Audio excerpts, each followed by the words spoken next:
우리가 신앙생활을 하면서 가장 중요한 것 한 가지만 뽑으라면 뭐가 있을까요?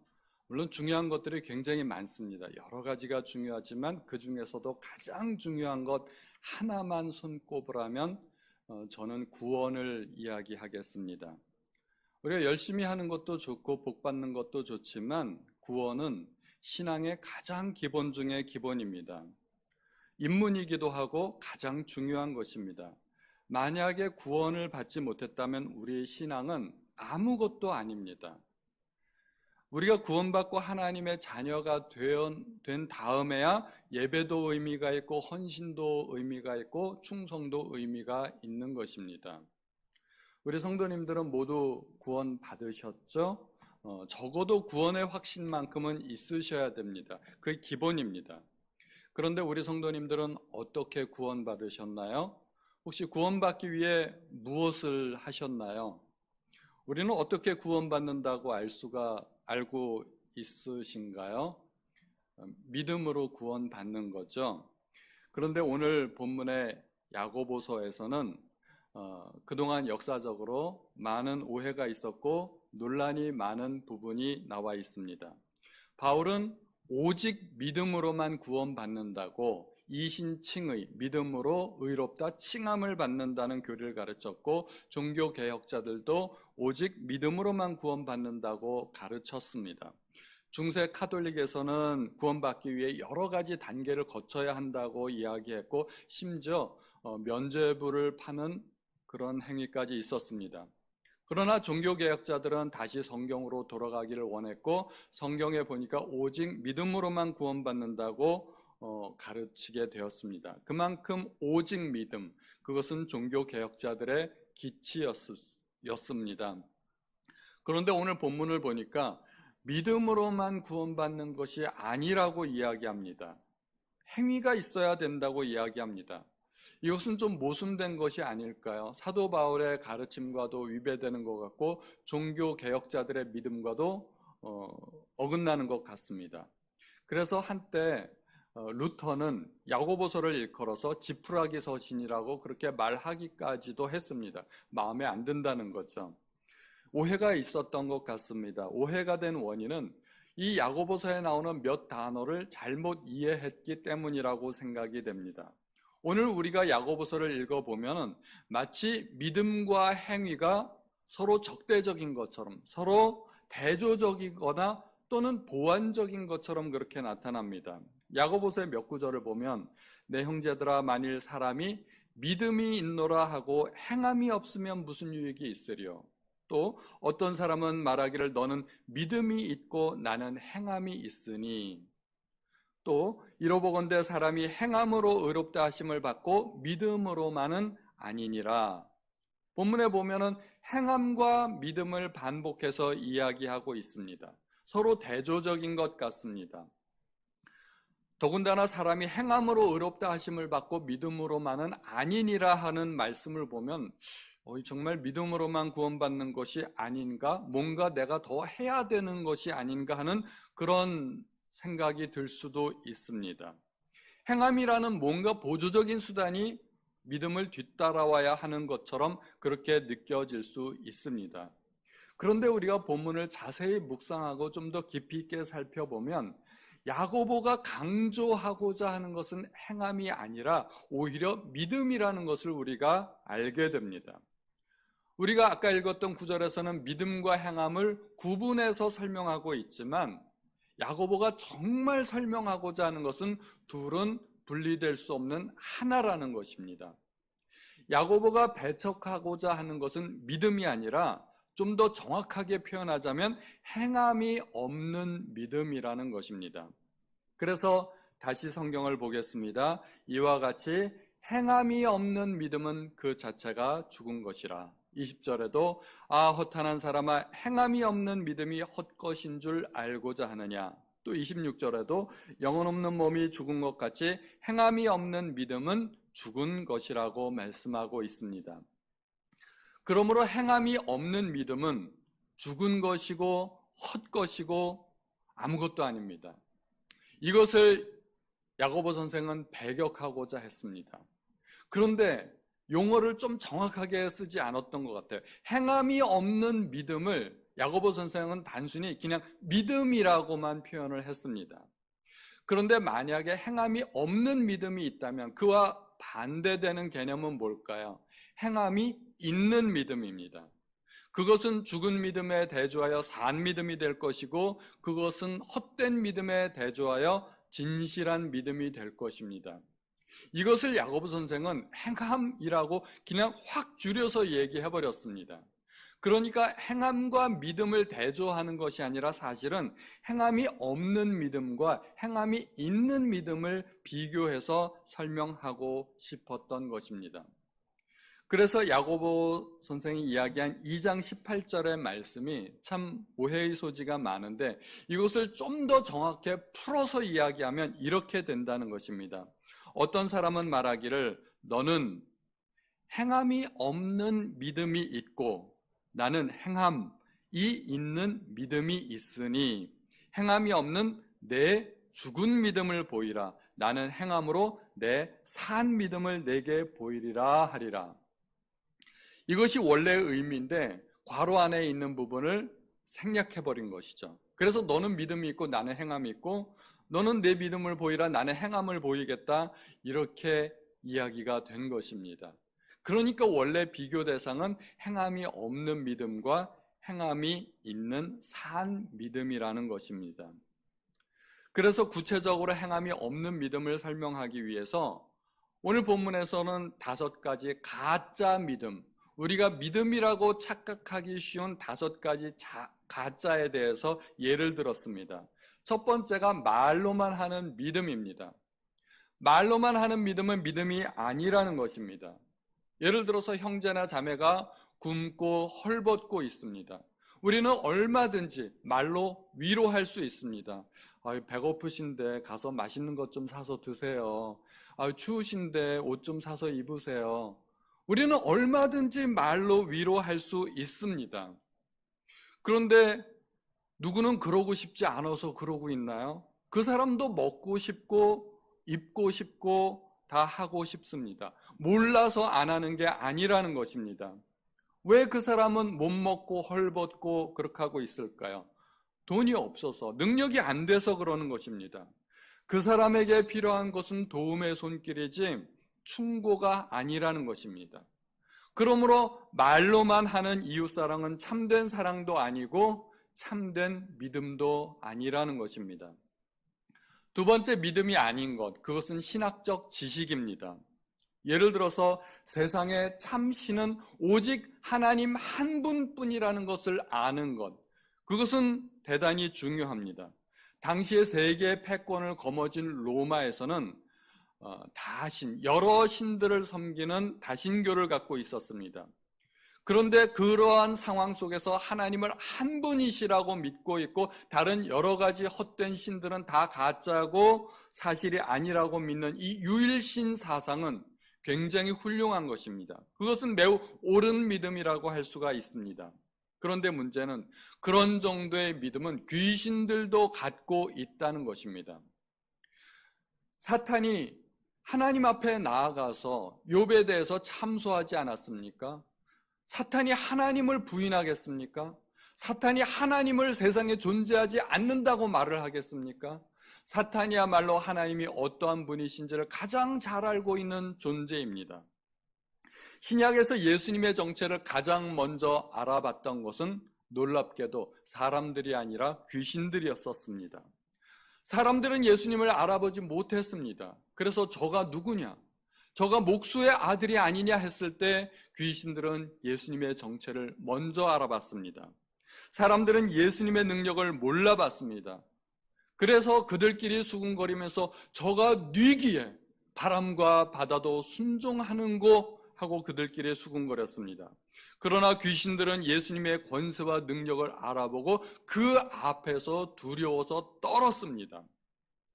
귀신들이야말로 예수님의 정체를 알아봤고 능력을 알아봤는데 그 믿음이, 그 지식이 귀신들을 구원할 수 있었을까요? 귀신들은 하나님의 아들을 알아봤지만 그것이 그들을 구원하지 못했다는 것입니다. 하나님을 알고 예수님을 아는 그 지식이 그들을 구원하지 못했습니다. 이러한 믿음은 신학적인 믿음이고 이론적인 믿음일 뿐입니다.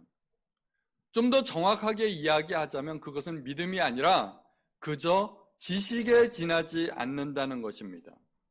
교회 오래 다니고 성경 공부 좀 한 사람이라면 성경에 대해서 꽤 많은 것을 알게 됩니다.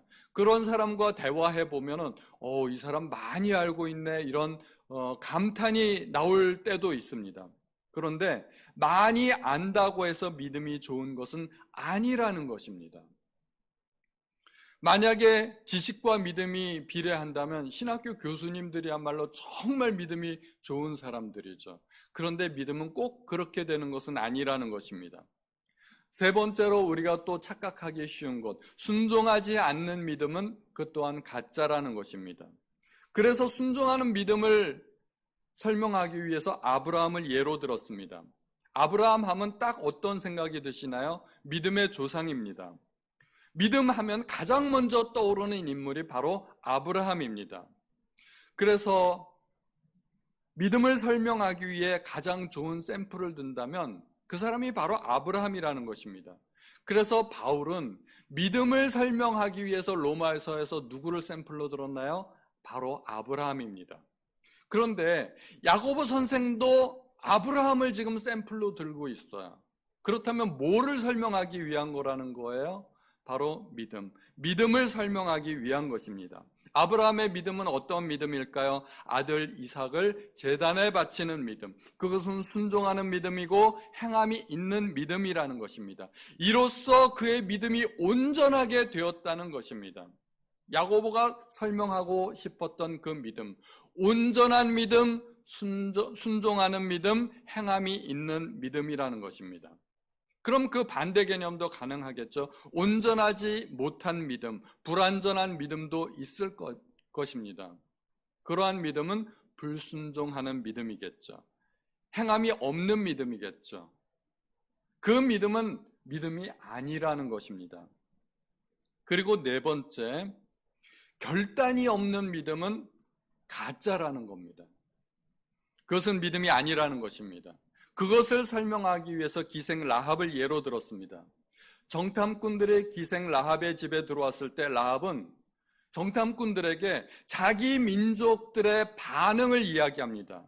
이스라엘 민족이 지금 홍해를 건너가지고 또 광야에서 40년간 방황하다가 이제는 요단강까지 건너서 여리고성 앞에 진을 쳤는데 그들을 대하는 가나안 족속들의 반응을 설명하고 있습니다. 여호수아 2장 9절에서 11절에 보면 말하되 여호와께서 이 땅을 너희에게 주신 줄을 내가 아노라. 우리가 너희를 심히 두려워하고 이 땅 주민들이 다 너희 앞에서 간담이 녹나니 이는 너희가 애굽에서 나올 때 여호와께서 너희 앞에서 홍해물을 마르게 하신 일과 너희가 요단 저쪽에 있는 아모리 사람의 두 왕 시혼과 옥에게 행한 일 곧 그들을 전멸시킨 일을 우리가 들었습니다. 우리가 듣자 곧 마음이 녹았고 너희로 말미암아 사람이 정신을 잃어나니 너희의 하나님 여호와는 위로는 하늘에서도 아래로는 땅에서도 하나님이시니라. 여리고 백성들의 반응이 있죠. 이스라엘을 심히 두려워하였습니다. 간담이 녹았습니다. 마음이 녹았습니다. 정신을 잃었다고 이야기합니다. 그들은 이스라엘 백성에 관한 소문을 들었습니다. 그리고 그런 반응을 보이게 된 것입니다. 그런데 똑같은 소문을 라합이 들었는데 라합의 반응은 달랐어요. 여리고성 사람들과 다른 반응을 보이게 되는데 라합은 그 소문을 듣고 하나님이 어떠한 분이신지를 알게 되었다는 것입니다. 라합은 뭐라고 이야기합니까? 여호와께서 이 땅을 이스라엘 민족에게 주셨다는 것을 알게 됩니다. 여호와께서 홍해물을 마르게 하셨다는 것을 알게 됩니다. 하나님 여호와는 상천하지의 하나님이시라는 것을 알게 됩니다. 라합이 깨달은 것은 하나님은 이러한 분이시구나 하는 것을 깨닫게 되었다는 것입니다. 그것이 라합의 믿음이었습니다. 가나안 땅의 모든 신은 가짜고 여호와 하나님만이 참 하나님이라는 것을 알게 되었습니다. 이제 진실을 알게 되었으니 라합은 선택을 해야만 했습니다. 결단을 해야만 했습니다. 가짜 신을 섬기다가 망할 것인가? 아니면 참 하나님께로 돌이킬 것인가? 라합은 하나님을 선택하기로 결단을 내립니다. 그리고 그 믿음으로 두 정탐꾼을 숨겨줍니다. 이것은 그냥 보통 일이 아닙니다. 만약에 이것이 발각되는 일에는, 그런 날에는 라합뿐만 아니라 온 가족이 몰살을 당할 수도 있는 그런 위험한 일이었던 것입니다. 라합의 선택은 그냥 오늘 점심에 뭐 먹을까 하는 그런 종류의 선택이 아니라는 거예요. 목숨을 건 선택입니다.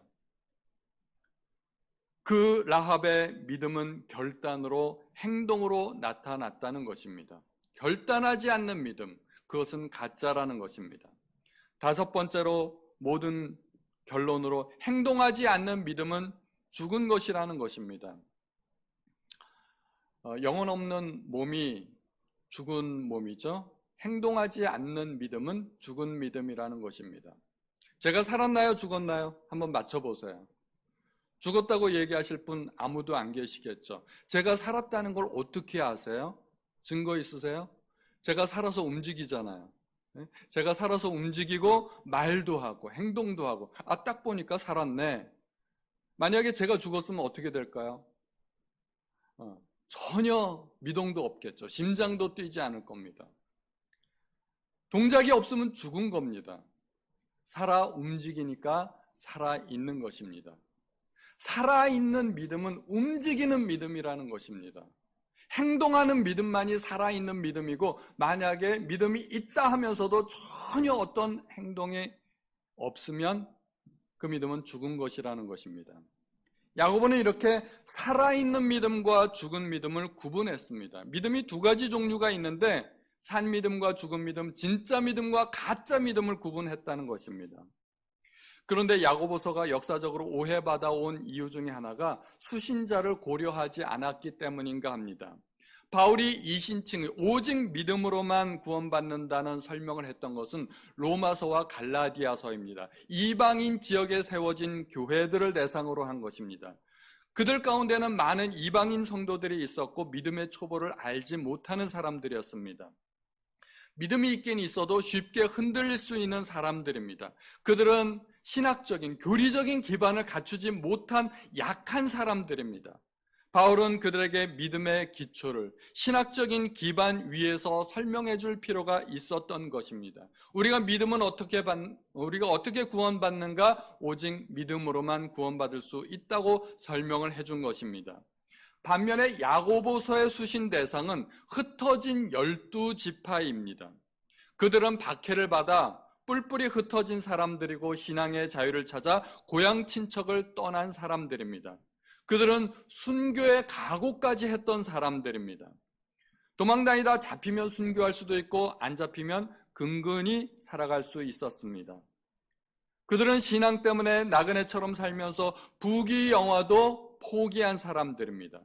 그런데 그들이 한때는 그런 신앙도 있었는데 시간이 지나면서 타성에 젖게 되고 그들의 신앙은 형식적이 되어 간 것입니다.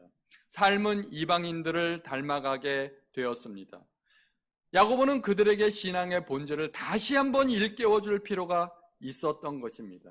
그들은 분명히 구원받은 하나님의 백성이 분명하지만 하나님의 백성답게 살아가는 일에 있어서는 실패하고 있었던 것입니다.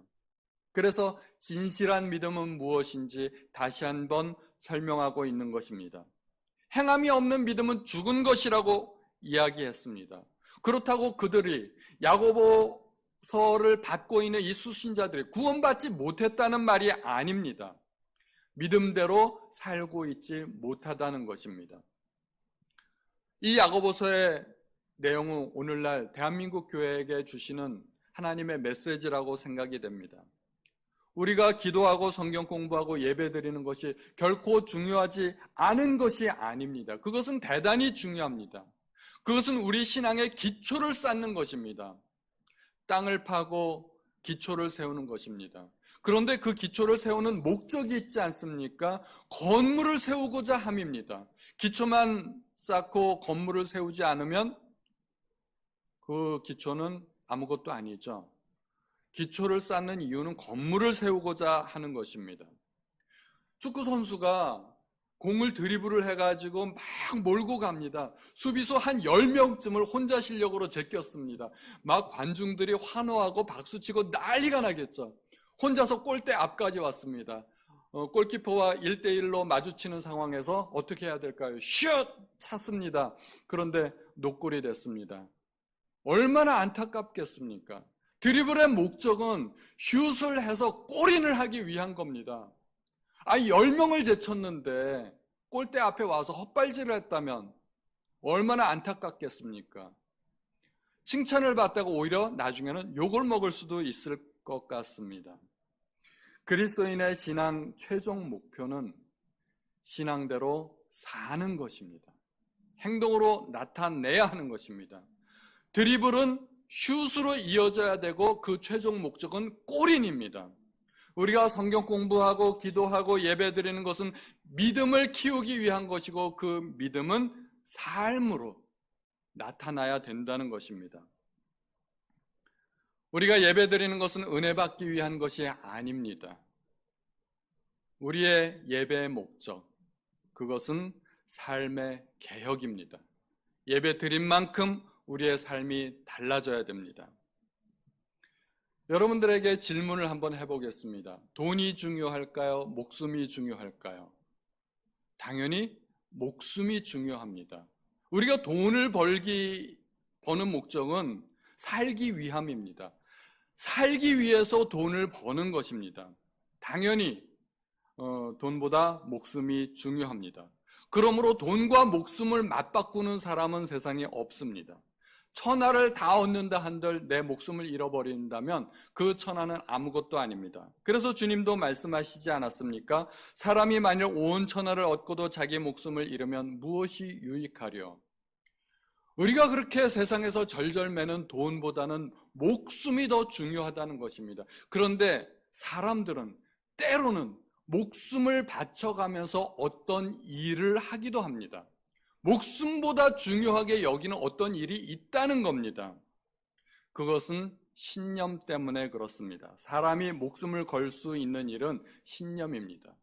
예를 들어서 전쟁이 나면 수많은 젊은이들이 전쟁터에 뛰어들어가 자기 목숨을 바칩니다.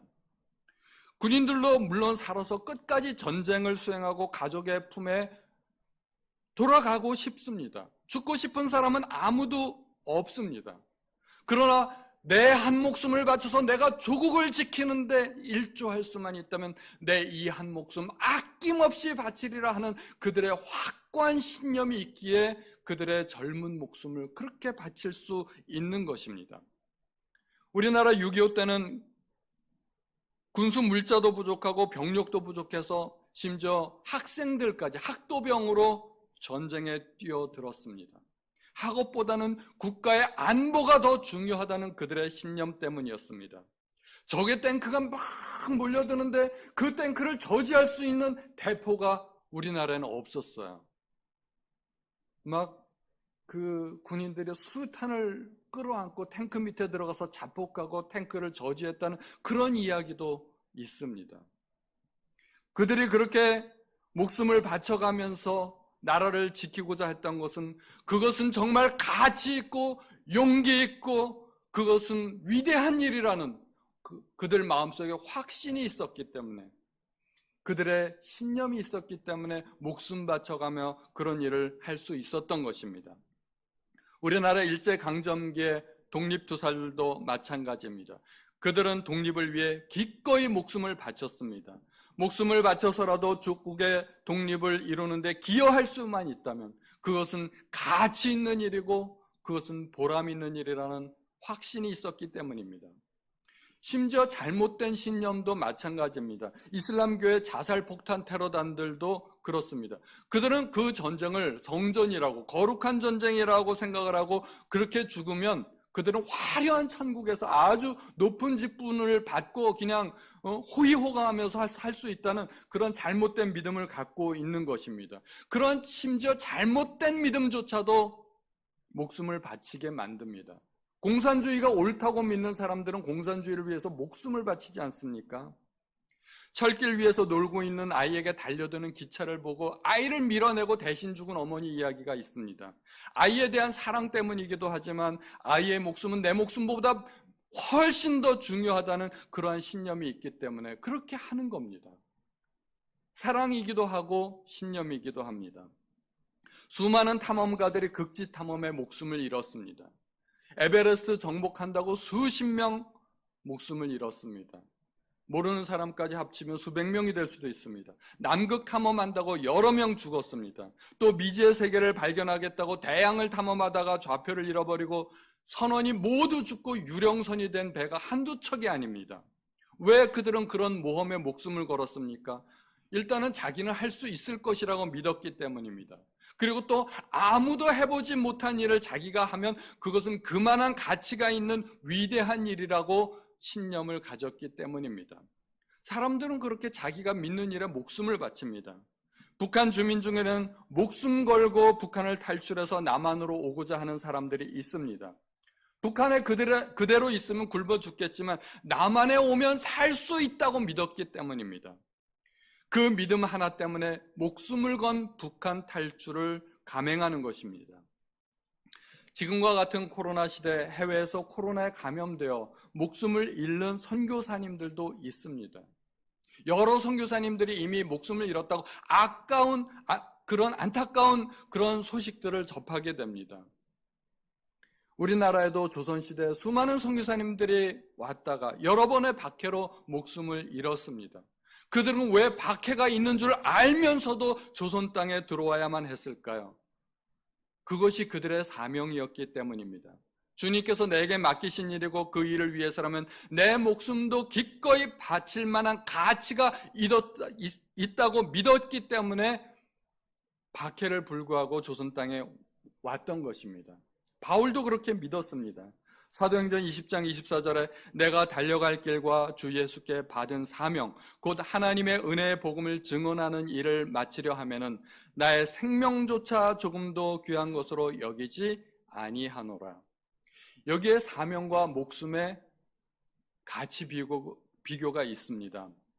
바울이 믿었던 것이 있습니다. 사명은 생명보다 귀하다는 것입니다. 바울에게 있어서는 그 확고한 믿음이 있었기 때문에 자기 생명을 조금도 귀한 것으로 여기지 않았다는 것입니다. 주님은 왜 십자가에 못 박혔습니까? 그 일은 주님조차도 피하고 싶은 일이었던 것입니다. 그러나 주님께도 사명이 있었습니다.